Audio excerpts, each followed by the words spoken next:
welcome everyone. And I just want to start by saying a very happy Mother's Day to all our mothers in the room. Let's give it up for all the moms in the room. It's always great to have you with us, and honored, and for all of our moms who can't be here. It's just a happy Mother's Day. Anybody listening online, happy Mother's Day to you. You know, Mother's Day is always one of those complicated days for a lot of people. Depends on if your mom is still with you, you know, what kind of mom you had. But we all recognize the value of a good mom. And God gave us moms because we need moms. And I was just so grateful for all the wonderful moms out there. My mom is here. Happy Mother's Day, Mom. Great to have you here. You know, always remember on Sundays, particularly after church, my dad was a pastor, and today's my dad's birthday, so it's like a double for us. So as a happy birthday to my dad, and he's in heaven right now celebrating Mother's Day with his mom. I'm thinking they're right there, probably being absolutely ridiculous and inappropriate. That's probably what's happening right now. But growing up in a pastor's home, we'd come home from church like this, and we would go home, and the house would smell like spaghetti sauce, like because that's what we would have every single Sunday was spaghetti meatballs. It would be in a crock pot, and it's the aroma of heaven and home is pasta. And I would walk in, and it would be awesome, and I would love it. I loved my mom's spaghetti and meatballs, and now I love my wife's spaghetti and meatballs. She does a phenomenal job making great food. We eat well. But sometimes growing up, sorry, Mom, sometimes she would make a meal that I did not like. My mom would make flounder. Have you ever seen flounder? Somebody said we should eat that. Oh my gosh, who wants to eat flounder? I do not understand. It is the worst thing in the world. And so we had one rule in our house, is that my mom would make all these meals, right? And there was one meal that you got to pick out of like the menu, that would be your one meal that you could be excused from. You didn't have to eat that meal, and you could still get dessert after dinner. That way you got one freebie. This was my freebie. I was not going to eat that. Because the rules were, if there was another meal that you were just being picky and didn't want to eat, here's what would happen. You could have peanut butter and jelly, but you couldn't have dessert. So that was it. You want to be picky, that's fine. You can have peanut butter and jelly, but then you didn't get dessert. See, dessert is sort of, now you know kind of where my conditioning came from. Like dessert was expected after every meal. But peanut butter and jelly, that was like the safe food because everybody eats peanut butter and jelly. I was talking to Pastor Vic about this, and he was actually amazed to find out that I have eaten peanut butter and jelly almost every day of my life. Like almost every day. Ask my family, peanut butter and jelly, it's what we do. When I was younger, I believe like when they had baby food, they had the grinders, you could take food and put it in a grinder and make it into like small, my parents put peanut butter and jelly in a thing, grind, and I was eating it as a baby. I've eaten peanut butter and jelly, like in heaven there will be peanut butter and jelly, and no, I don't get tired of it. See, here's the key, you got to mix up your jellies.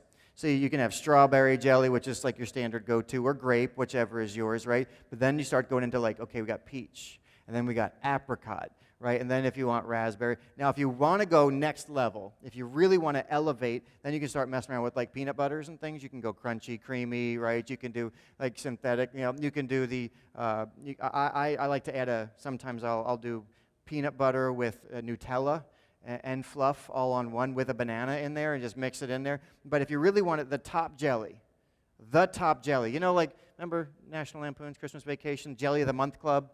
And the guy was all bummed out. Listen, that would be heaven for me. Jelly of the Month Club, sign me up. But the best jelly on the planet is something from the Amish.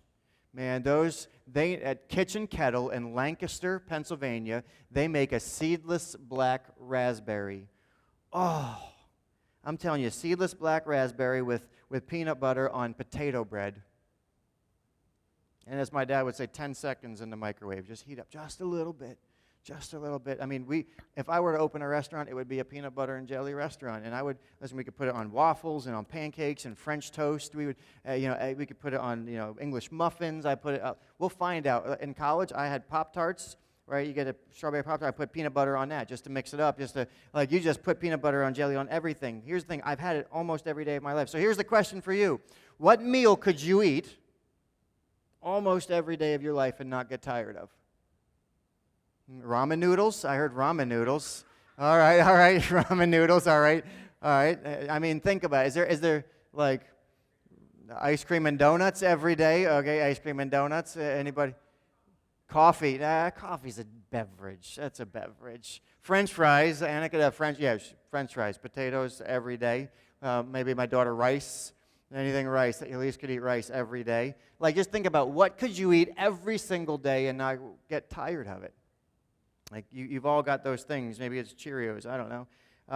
The past few weeks, we've been exploring manna, right? This series on manna. And manna means, what is it? What is it? It's this miracle food. It was a very versatile thing that God had provided, this miracle food God had provided for the children of Israel. And it was a very versatile meal. You could make savory foods with it, or sweet, had a sweetness to it. And they would grind it up and they could mix things with it. So it's sort of like a rice where you could, take on the characteristic of whatever you mixed it with. But they would eat this, and it had a lot of applications. Now, if you remember, the first time that God sent manna, the Israelites had been complaining because after a month, remember they were in Egypt, they were in slavery, Moses, the whole deal, let my people go. They come out, and they're wandering. It's about a month into the desert. Their food runs out, and they're like, we're hungry. There's about 1 million people. We're hungry, and they're complaining. And so we're told the people actually said this, if only the Lord had killed us back in Egypt. So a month into the desert, after 400 years of slavery, 1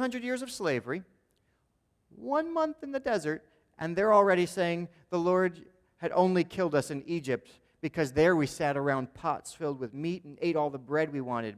But now you've brought us into this wilderness to starve us to death. So if you were God, so God doesn't squish them. He doesn't. For all the complaining, but what he does is, I'm going to send you manna. I know you're hungry. You're just being hangry. That's what he's saying, right? I understand. You're just a little cranky. All right, I'm going to send you some miracle food. And so where we're going to pick up the story today, I invite you to turn to Numbers chapter 11. All right, you can turn to Numbers 11. And we're going to pick up the story. It's about 2 years now into this journey through the wilderness, right? So not a month, but they've been eating manna for about 2 years, all right? And so there's no escaping it. This is what's on the menu today. Manna. What's on the menu tomorrow? Manna. More manna. There's a song back in, how many remember Keith Green? Anybody remember Keith Green? I've got a few hands. And he sang a song about going back to Egypt, and he has this thing about they were eating so much manna, and he lists some of the things they ate: manna hotcakes, and manna waffles, and manna burgers, and banana bread. Oh, it's brilliant.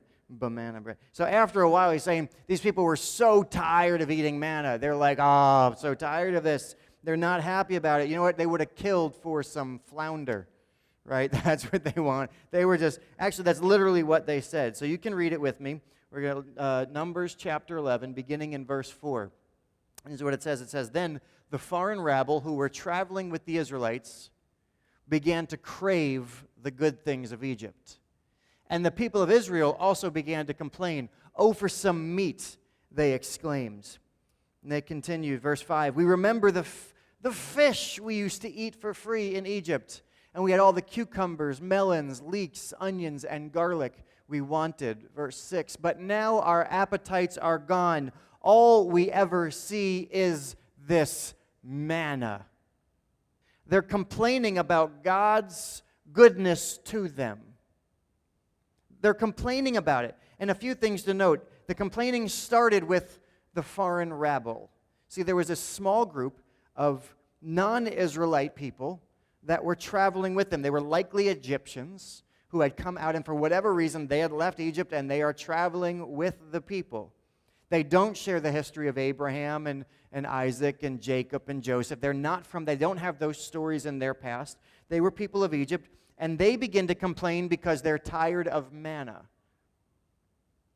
Now, the people of Israel hear them and begin to complain too. I want to pause and just say this. Be careful whose complaining you listen to, because it's going to enter your heart.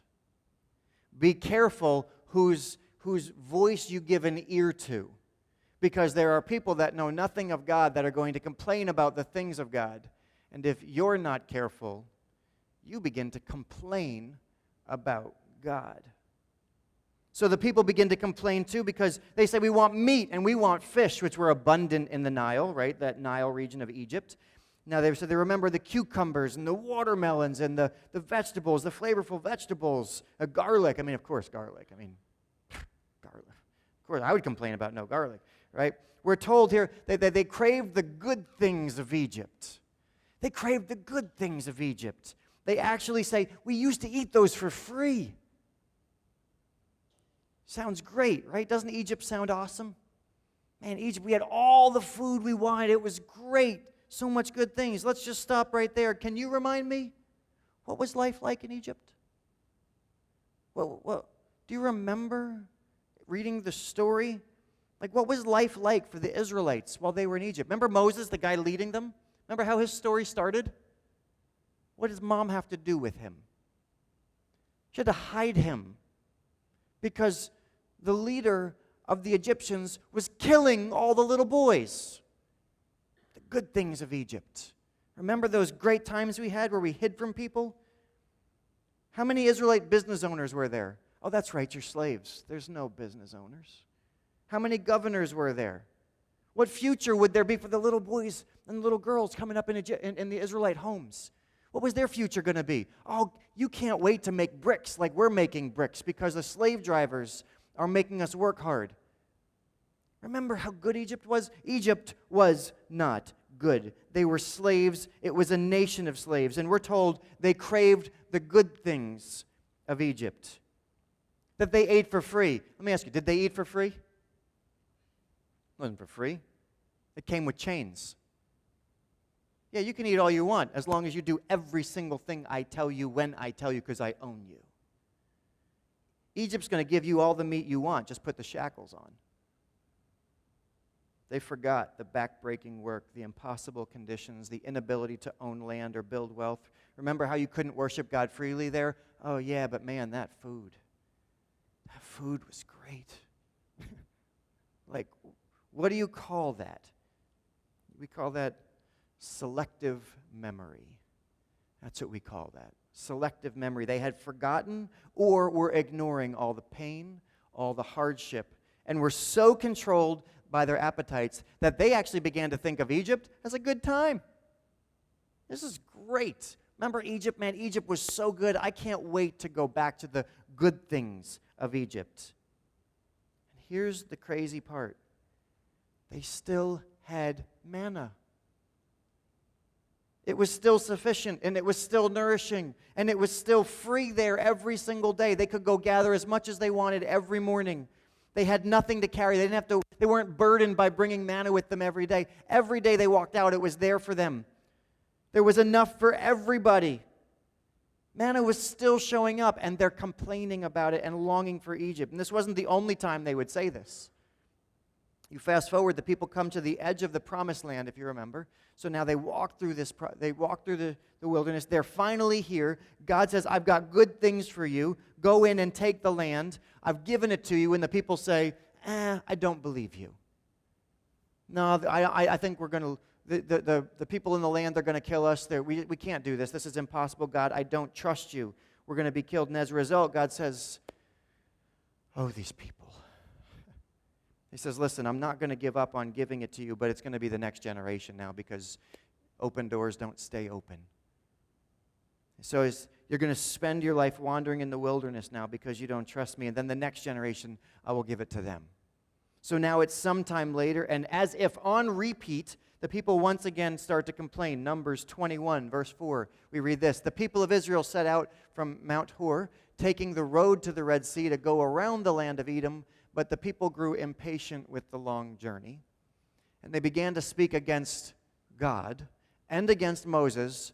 Why did you bring us out of Egypt to die here in the wilderness, they complained. Are they dying? No. Do they have food? Yes. They have everything they need? Yes. Okay, just making sure. There is nothing to eat here and nothing to drink. But was there something to eat? And was there some? Oh, yes. Okay. But there's nothing to eat and nothing. And we, listen to the brutalness of these words. We hate this horrible provision of God. I hate this horrible provision of God. Not only are they complaining, but now they have taken another step and have progressed to now despising the very provision of God. Again, if you were God, how would you handle these people? If you have been providing, and they say to you, I hate this horrible manna. Mom, I know none of your kids have ever said that your food is disgusting, but was there ever a moment where your son stood on a platform and said he hated flounder? Now, is there ever a moment where perhaps somebody would just, can you imagine, and they said, you've put time and effort, you worked so hard to create a meal for somebody, but you've been doing it for years, and they go, I hate it, and it's horrible. I'm sorry, what did you say? Listen, I can't imagine that child will be living much longer. You know, okay, go ahead. Get your own food. You're welcome to it. Do it yourself. That's what I'd say, right? Do it yourself. Enough. I'm done providing for you. You're going to despise, you're going to treat me like this? You're on your own. You're on your own. You do not appreciate what I'm doing for you? You are on your own. And guess what? God is nothing like me. Amen. You should clap for that. That's really, really good. God is not like that. Nehemiah tells us exactly what God is like. He recounts this story and he summarizes it so well. We're going to read it again. Nehemiah says this. He says, God, you gave them bread from heaven when they were hungry, and water from the rock when they were thirsty. You commanded them to go and take possession of the land you had sworn to give them. But our ancestors were proud and stubborn, and they paid no attention to your commands. They refused to obey and did not remember the miracles you had done for them. Instead, they became stubborn and appointed a leader to take them back to their slavery in Egypt. But you are a God. Listen, here it comes, ready? But you are a God of forgiveness, gracious and merciful, slow to become angry, and rich in unfailing love. You did not abandon them. Even when they made an idol shaped like a calf and said, this is your God who brought you out of Egypt, they committed terrible blasphemies. But in your great mercy, you did not abandon them to die in the wilderness. The pillar of cloud still led them forward day by day, and the pillar of fire showed them the way through the night. You sent your good spirit to instruct them. And listen to this line. You did not stop giving them manna from heaven or water for their thirst. For 40 years, you sustained them in the wilderness, and they lacked nothing. Their clothes did not wear out, and their feet did not swell. Can I tell you, God never stopped giving manna. He never stopped giving the people manna. For 40 years, the people moaned and complained. They were proud. They were stubborn. They refused to remember all that God had done for them. They chose to remember the good times in Egypt. They chose to remember the good stuff that happened to people who enslaved them. They're about as foolish and offensive as you could be. They despised the very good God was doing for them. And every single day that they're complaining, manna kept showing up. They go to bed complaining about how lousy God is and what a disaster this whole journey is and how they were better off in chains. And then wake up and there's manna on the ground. If it were me, I'd have shut that off real quick. But God, our God, He's a God of forgiveness. He's gracious and He's merciful. He's slow to become angry. He is rich in unfailing love. He did not abandon them, even when they abandoned Him. He never stopped providing manna. See, here's what that tells us. Perfection is not a requirement for manna. Holiness is not a requirement for manna. There was a group of rabble, of non-believing people walking with the Israelites, and guess what? There was manna for them too. Every morning when they woke up, there's manna on the ground for them. God gave it to foolish people, to antagonists, to those who had forgotten everything He'd ever done for them. So this is what it's telling us about manna. You ready? Manna is a gift. Manna is a gift. It's a grace. It's a good God chooses to give. Every day when you get manna, remember this: you don't deserve it. It's a gift. And when you feel like you don't deserve manna, you go out and collect it anyway because it's going to be there because it's a gift. No matter how far you've wandered, no matter how offensive you feel you've been to God, He still has manna for you. It's a gift. Even if you have no relationship with God, if you don't even believe, you're not sure what you think about God, guess what? You can walk outside and there will be manna there for you because it's not about you. It's about the God who says, I give you everything you need. If you will look to me for it, it'll be there. So, no matter who you are or what you've done, we said there's manna for that, right? We said there's new manna for that. And here's the thing, no matter what you've done, no matter anything about you, there's manna for you anyway. That's the word. Anyway. There's manna for you anyway. Yeah, but Pastor Dan, you don't understand. You don't know the kind of life I live. You don't know how I go about my day. There's manna for you anyway. Yeah, but I know what I'm doing. I'm intentionally being rebellious. I know I'm being resistant to God. I know I'm being there's manna for you anyway. Yeah, but listen, I have too many doubts. My faith is virtually non-existent. I can't believe this stuff. I understand. But there's manna for you anyway. Listen, I have to do this on my own. God can't help me. I'm too far away. It's just too much of a stress. I understand it doesn't matter. You don't have to believe this. There's manna for you anyway. Because it's about the God who chooses to provide it. Manna is a constant reminder that God is always faithful, even if we aren't. He does not send manna because you deserve it. He sends it because He loves you. He knows who you are. He knows what you've done, and He gives you manna anyway. If He can give it to people who say, I hate this horrible stuff. I know who you are. I know what you've done. I've been watching it for 40 years, and I still hate it, and God keeps giving it. What does that tell you about Him? He is slow to be angry. He is rich in love. He is merciful. He is gracious, and He gives you good because that's who He is, and He will not stop doing it. Invite the band up, and we're gonna close here in just a moment. We're gonna close with communion in a little bit.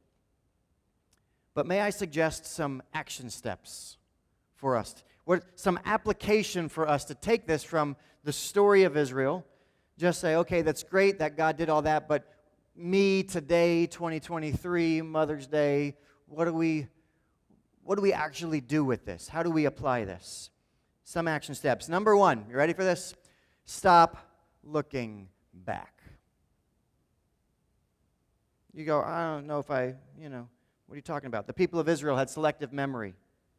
They remembered the food and forgot the slavery. The enemy attempts to get us to forget all the pain and only focus on the pleasure. Let me ask you, what are you looking back to? What are you looking back to? You know, it was so much easier before I came to faith. I could do what I wanted. I didn't have to be nice to people. I didn't have to forgive people. I got to hold grudges back then. It was so much easier back then. It was so much easier. Listen, before I began to follow God,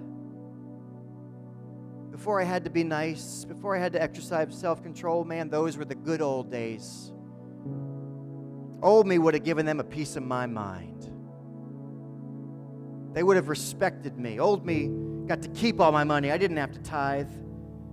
Man, I remember how free I used to be back then, unencumbered by the things of God. I remember how fun my life used to be before God. I remember the parties. I remember doing all this stuff. I did what I wanted to do. How better life was before I had to think about God. I remember all of that stuff.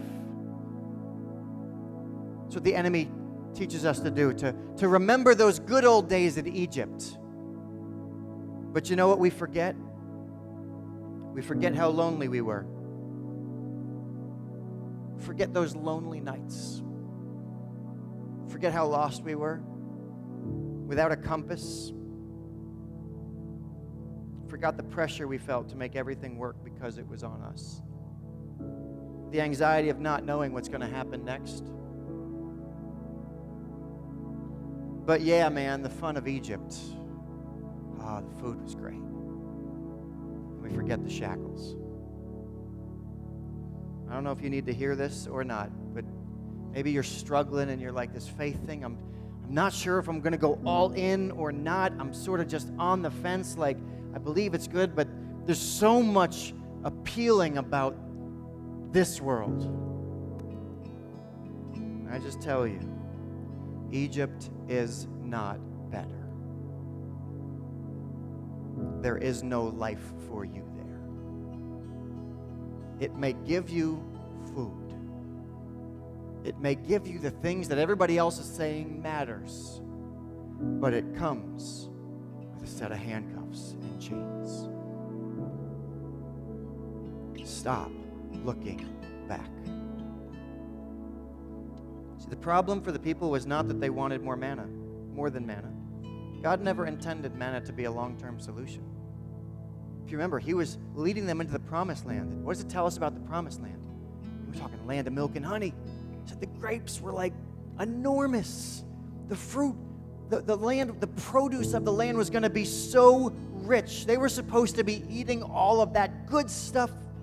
God said, I've got so much wealth. This land is so fertile. Whatever you plant, it's going to be the best vegetables you've ever had. The best fruit, the best everything. It's going to be so much better than Egypt. But instead of looking forward to what God had for them, they were looking back to what used to be. And it cost them everything because they were looking back. Stop looking back. Sometimes God can't lead us where he has so much good for us because we're stuck looking back to what we used to have, craving what we used to have. In the words of the eloquent psychologist Bob Newhart, stop it. Stop it. Stop looking back. Okay, so then what do we start doing? Instead of looking back, how about let's thank God every single day for manna. Thank God every single day for manna. Because you know what it does? It guards us from looking back with those rose-colored glasses. That's what it'll do. If I'm grateful for today, I'm not longing for what I used to have, and I'm open to what's coming. But it also guards our hearts from allowing the seed of Egypt to take root. See, every day when we find our manna, let's not forget that it's miraculous. It's a blessing It's sufficient. It's all we need. It's enough. I found ourselves doing that. We've talked about this. Our home was manna for us.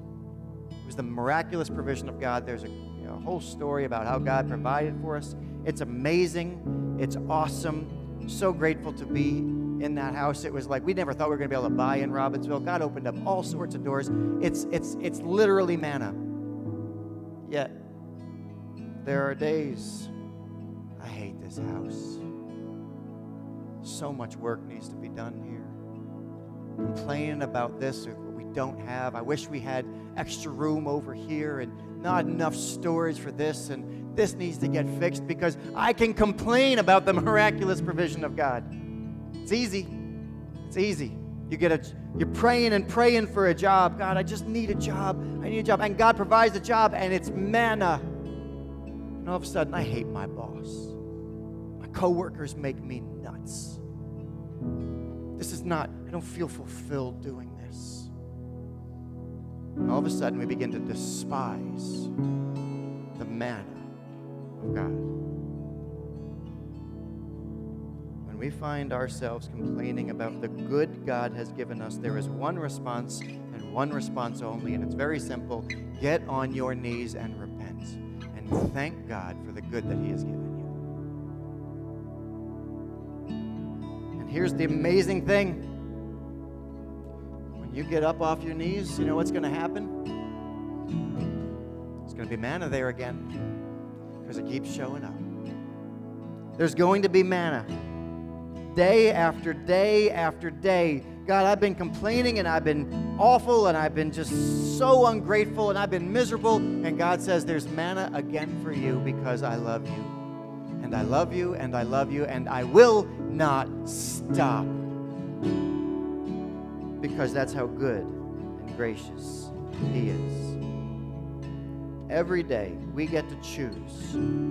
Are we going to be grateful for the provision of God, which is always there? Or are we going to complain about it? See, every day we choose to be grateful, here's what happened. We get one step closer to the land of plenty. Every day you choose to thank God for His provision, you're taking another step to where He's leading you.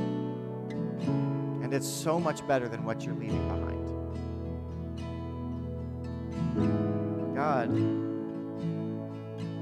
is bringing us home. Leave Egypt in the rearview mirror. The best is yet to come. Manna is a daily reminder for us that what is ahead far surpasses what is behind. Lean into the provision of God. Go gather it. Stop looking back and thank Him every day. We're going to close by sharing communion. And I got some, right here, elements right here. Make sure everybody gets them on stage here. If you didn't receive one, please raise your hand, and our ushers will make sure that you receive one. So if you didn't get one, go ahead, raise your hand. Our ushers are going to get you. If you take that out right now, up front here. Thanks. Anybody else if you didn't receive it? In our church, we have open communion, which means you don't need to be a member of Lifetree to participate with us. You just need to have a personal relationship with God. If you've got a personal relationship with God, we welcome you to join us in celebrating what God has done for us. That's what communion is. It's a reminder. It's a reminder of the goodness of God. Jesus told us to share this symbolic meal regularly to remember how much He loves us, what He did on the cross for us. See, there's two elements here. There's a piece of bread on top. You peel off a little thin thing on the top, and this will taste like absolutely nothing. Which maybe is what manna tasted like. I don't know. Maybe it didn't taste like much, and you need to add something to it. But Jesus said, I give you my body. He said, I am the bread of life. Jesus said He is the bread of life. He is the manna of life, knowing that there would be many who would reject Him. Here's the thing. He gave Himself as bread to the world, as life. He said, I know you're gonna say, I hate this horrible bread. Jesus said, I'm going to give it to you. And there are people that says, I don't want it. But He gave it anyway, because that's what He does, is He gives. whether you want them or not, because he says, I'm just available. My love is available. My grace is available. My forgiveness is available. I make nobody do anything, but I offer. I lay my life down as a sacrifice. Not because we deserve it, but because he loves us. So today, whoever you are, Jesus loves you. Not because of what you've done. None of us are perfect. Not because of how holy you are. Not because of how much the Bible you read or how much money you gave. No, he loves you because that's who he is. And he will never stop doing that. Let's just take a moment. Close your eyes. Just right where you are, thank God that he loves you and that he gives you himself anyway. Just take a moment, in your own words, between you and God. Thank him for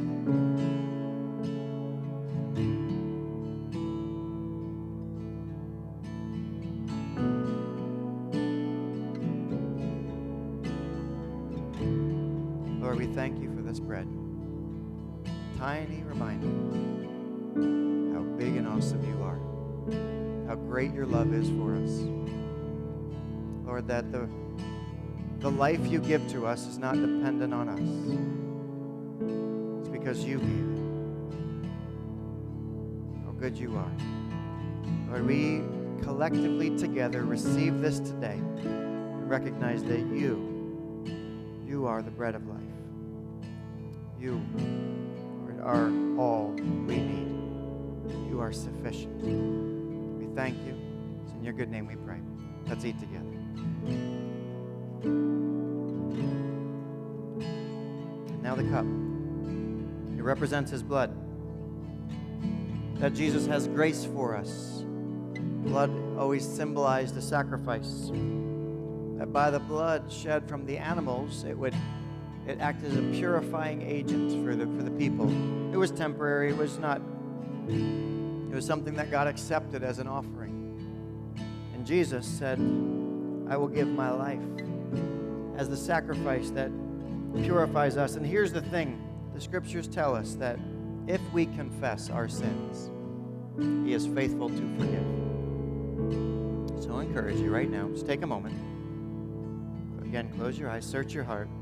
If there's something you need to confess to God today, if perhaps you have despised his provision, if you have found yourself complaining, whining, getting tired and hangry, longing to maybe go back, but forgetting that there's no life for you there, whatever you need to confess, scriptures tell us that when we receive communion, we're to search our own hearts, to welcome God, to point out anything in us that doesn't belong. So just take a moment and do that now. Just search your heart.